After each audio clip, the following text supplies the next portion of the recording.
조갑제 TV 시청자 여러분 안녕하십니까. 2025년 1월 13일 오후 3시 30분입니다. 최상목 대통령 권한대행이 오늘 더불어민주당 이재명 대표를 찾아가 만났습니다. 윤석열 대통령의 체포영장 집행과 관련하여 물리적 충돌로 인한 불상사가 있어서는 절대 안 된다고 했습니다. 그러자 이재명 대표는 최 대행에게 범인 잡는 데 저항을 할까봐 잡지를 말아야 된다, 이런 이야기와 비슷해서 그건 좀 아니지 않나 하는 생각이 든다고 했습니다. 최 대행은 지금 진행되고 있는 윤석열 대통령 체포영장 집행과 관련하여 어떠한 일이 있어도 시민이 다치시거나 물리적 충돌로 인한 불상사가 있어서는 절대 안 된다며 저도 관계기관에 여러 차례 부탁 당부를 하고 있다고 했습니다. 최 대행은 여야가 논의할 것으로 예상되는 특검법과 관련하여 위헌적 요소가 없는 특검 법안을 여야가 함께 마련해 주시길 부탁드립니다 고 했는데, 이 말은 그렇게 되면은 윤석열 대통령 측에서 체포영장 거부를 하는 논리 중에 하나가 공수처가 내란죄 수사권이 없다 하는 주장을 하는데, 특검 법안이 통과되면은 그것이 깨끗하게 정리가 되고 내란죄 수사는 특검으로 이론화가 된다, 그 정리를 부탁한 겁니다. 최 대행은 또 민생 법안들이 조속히 통과됐으면 한다고 했습니다.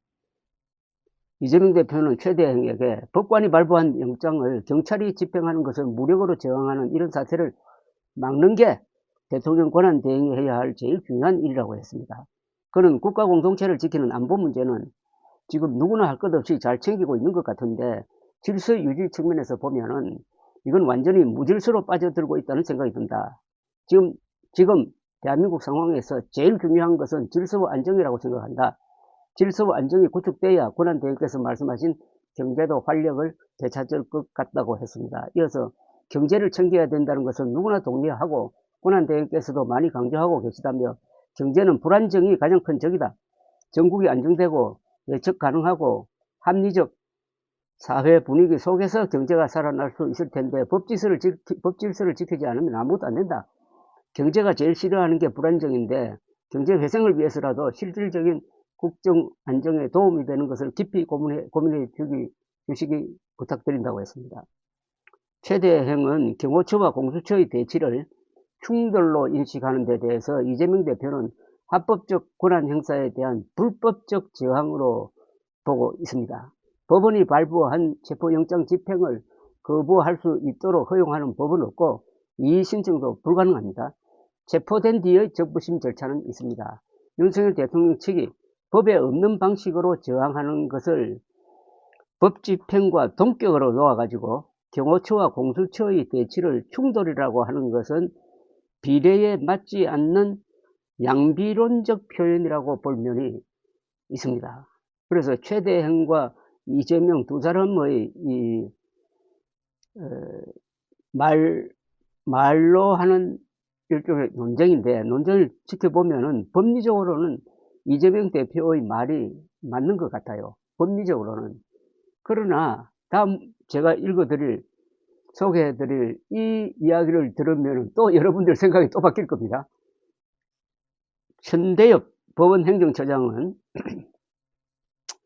오늘 윤석열 대통령에 대한 고위공직자 범죄수사처의 수사와 관련해가지고 논란을 말끔히 해소할 수 있는 방법 중 하나가 특검법을 통해서 수사를 처음부터 다시 하는 것이 한 방법이라고 했습니다.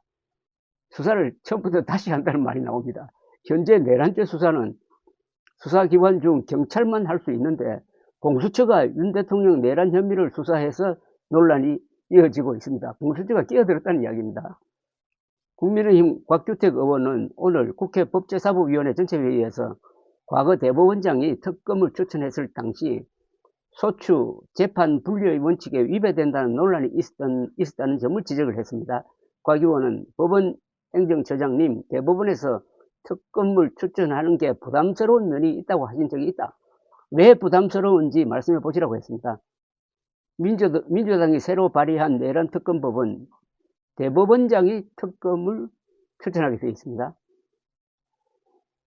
이 천대엽 처장은 이번에 내란죄 수사와 관련해서 야당 측에서도 그렇고 여당 측에서도 그렇고 경찰 외 수사기관의 내란죄 수사권에 대해 많은 문제 제기가 있었던 것으로 알고 있다. 저 또한 문제 제기한 적이 있다고 했습니다. 천 처장은 그럼에도 불구하고 영장이 발부되었고 관할이라든지 형사소송법 110조 관련한 법적 쟁점에 대해서도 법적 논란이 있지만 영장법원에서 판단이 있었다며 저희들 입장에서는 1차적인 법원 판단이 있었다면 상급심에서 그것이 바뀌기 전까지는 존중하는 것이 옳다는 말씀을 드린다고 했습니다. 전 처장은 다만 그럼에도 불구하고 이러한 논란이 계속되고 있고 점점 더 증폭되는 상황 하에서는 논란을 말끔히 해소할 수 있는 방법 중에 하나가 특검법을 통해서 수사를 처음부터 다시 하는 것이 한 방법일 수 있겠다는 생각을 하고 있다고 했습니다. 전 처장은 저희들도 사법부 특히 대법원장이 특검을 추천하는 부분에 대해서는 굉장한 부담이 있다면서 사법부의 정치적 중립성, 객관성, 독립성 측면에서 곤혹스러운 측면이 있다고 했습니다. 그렇지만 국회에서 여야가 서로 협의해서 원만하게 특검법을 입법하고 그에 따라서 우리가 그런 역할을 하게 된다면 국회의 헌법에 정해진 권한 행사니까 우리 사법부에서는 따를 수밖에 없다고 한 바 있다고 했습니다. 한편 국회 법사위에서는 야당이 다시 발의한 내란 특검법이 통과되었는데 야당이 단독 처리했고 국민의힘 의원들은 반발하여 표결 전 집단 퇴장했습니다. 내란죄 수사권의 주체가 정리되지 않고 있는 상황에서 현직 대통령 체포를 이렇게 서둘 필요가 있나 하는 의구심이 생깁니다. 이 법원 행정처장이 이야기했던 대로 제일 좋기는 특검법을 여야 합의로 통과시켜가지고 그러려면 위헌적 요소를 없애가지고 대통령 권한대행이 거기에 대해서는 거부권을 행사할 수 없도록 하는 합의된 특검 법안을 통과시키면은 거기에 따라서 특검이 수사의 주체가 되면은 지금 검찰 공수처 경찰이 하고 있는 것을 다 특검에서 흡수해가지고 그것도 처음부터 다시 수사를 하는 게 이 옳은 방향이다 이렇게 지금 주장을 하고 있는데 그렇다면 윤석열 대통령을 체포해놓고도